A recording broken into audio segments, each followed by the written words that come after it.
नमस्कार, मी सध्या national highway 54561 वर आहे.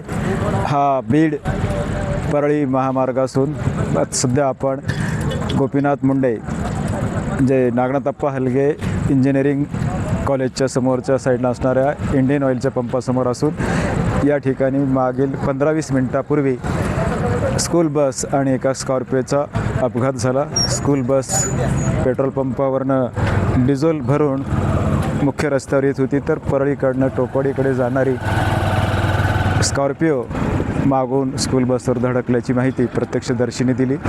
अपघातात दोन्ही गाड्यांचं मोठं नुकसान झालं आहे आणि दोन्ही गाड्यांचे चालक किरकोळ जखमी असल्याची माहिती प्रत्यक्षदर्शींनी दिली. दोन्ही चालकावर उपजिल्हा रुग्णालय परळी येथे उपचार चालू आहेत. स्कूल बसचा क्रमांक MH19CY 9368 असा असून स्कॉर्पिओचा नंबर MH44AE 4044 असा आहे.